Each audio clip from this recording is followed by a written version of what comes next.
Anong sasabihin?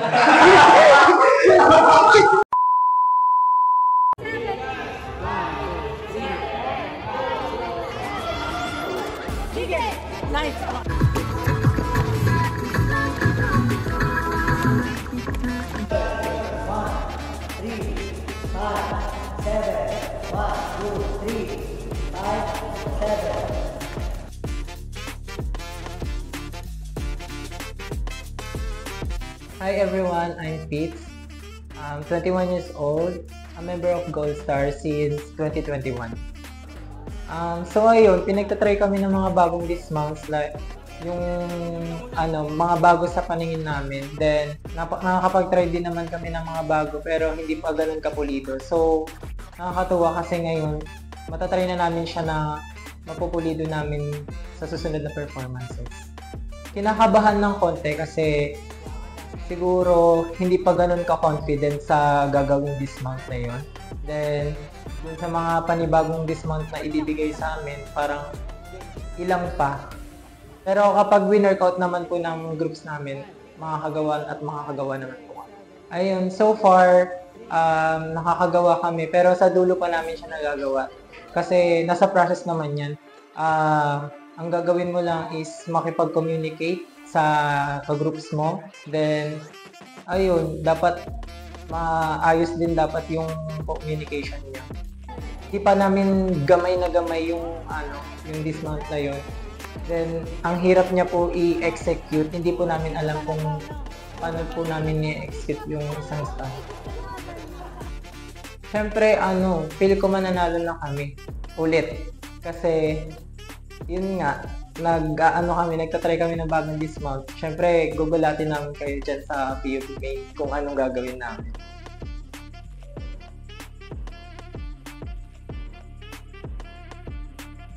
Hi, my name is Jerwin and I'm 20 years old and I'm member of Gold Star Step Squad since 2023. So ngayon, sa mga ginagawa namin mga trainings, sa mga bago naming dismounts na ginagawa, medyo nahihirapan pa rin ako sa mga pagsalo kung saan siya part na hahawakan, ganun. Kasi mas madalas akong nagkaka-injured kasi pag mga sasalo, hindi ko agad nakikita kung paano yung technique na gagawin. Kaya sa akin, pinag-aaralan ko pa kung paano ko gagawin yung ganung dismounts.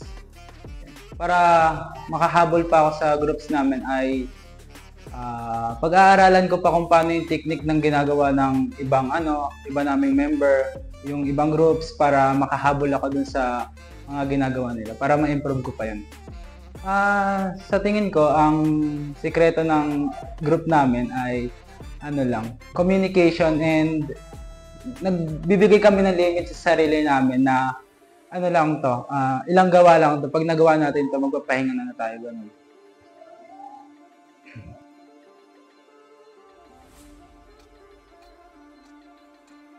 My name is Roman Anthony R. Apunay, 19 years old, Gold Star since 2023.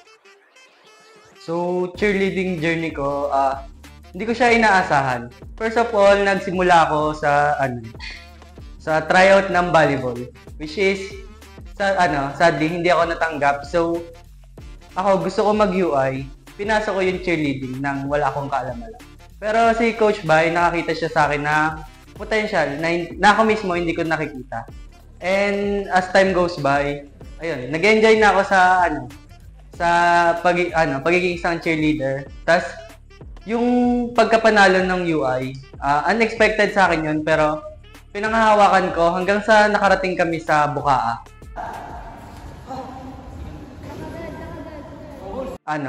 Bilang isang student athlete, mahirap mag-time management pero naima-manage naman ng mabuti. So, ngayon sa training namin, medyo mahirap kasi back to basic nga. And para magpalakas lahat magi-improve this coming UI. Ang daming adjustment since nung buka. Pero sa ngayon, nai-handle ko ng maayos. May mga techniques ako na i-develop para lang maayos yung stance. Mas lalo akong tumatatag at lumalakas.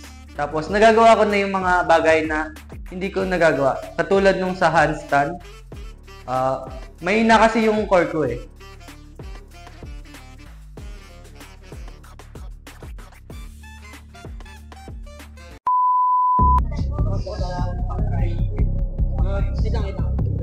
Uncle.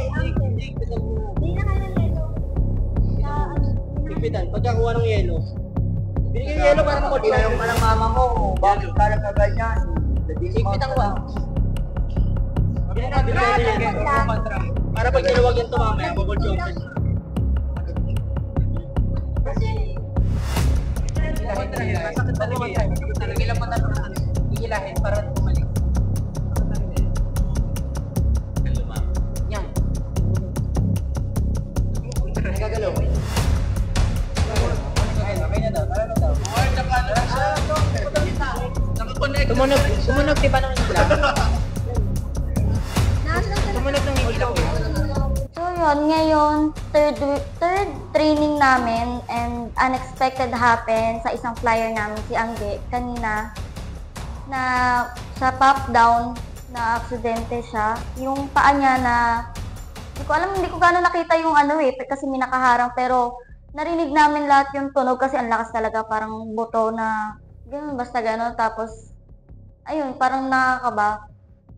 Kasi narinig na namin, tapos nakita namin na gano'n, so, Check mo na ba? Hindi, yan mo muna, tapos i-cold compress muna natin para sure. ay, hindi na ng yelo. Marinig yung tunog eh po. Ang lakas!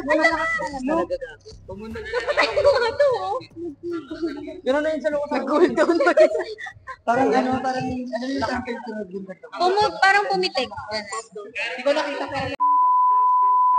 I'm Angeline Reyes, but you can call me Angge.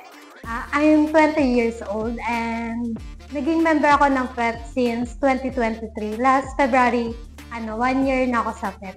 Na-aksidente ako dahil hindi ako nag-type sa taas para magawa ko ng maayos yung dismount.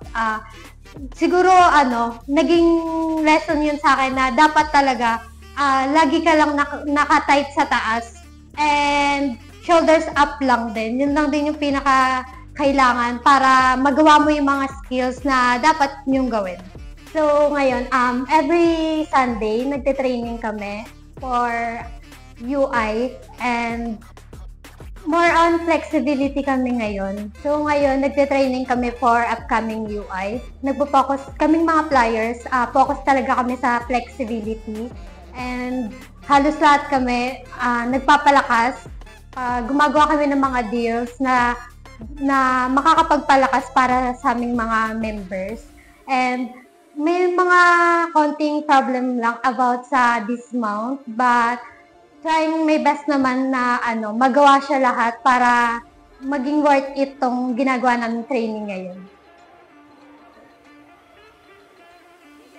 So, sa groups namin ngayon, thankful ako kasi sila yung naging lifter ko. Hindi nila pinapapil sa akin na dapat ako ma-pressure pag di ako nakakagawa ng mga skills na dapat magawa sa taas. Kinakailangan lang namin talaga ng communication and hindi namin hinahayaan na ma-down yung isa't isa.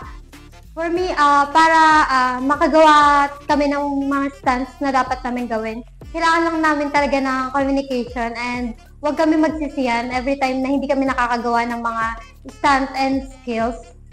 Rubber pala, kuya, rubber. Magulo nagtatrabaho ko.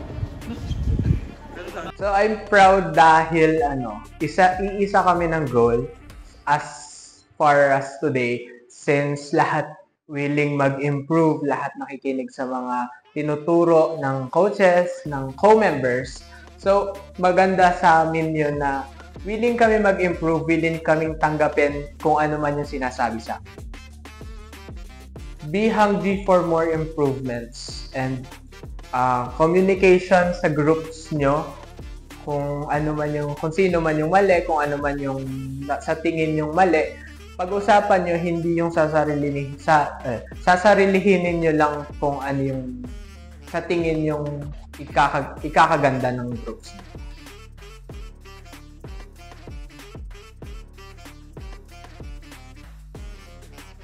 Manood kayo for this upcoming UI this October po. We will be more powerful than the last competitions that we had, and we will be more confident than we've ever been. Kung ano yung una namin pinakita, sinisigurado namin na mas pasabog pa ron yung kaya naming magawa. Yung bagong Gold Stars na new version na year 2024 this UI. Abangan niyo yan. Abangan nyo kami kasi may mga bago kami ilalabas na skills na hindi nyo pa nakikita.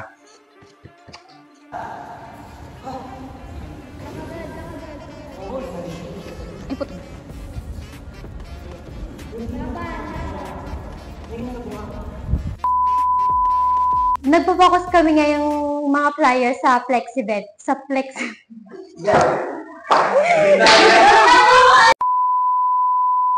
and skills. So, para... Lang, coach. Kasi naiiyak ako.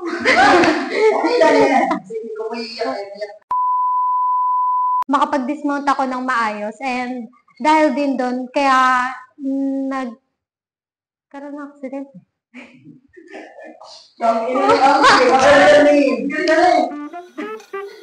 Hirap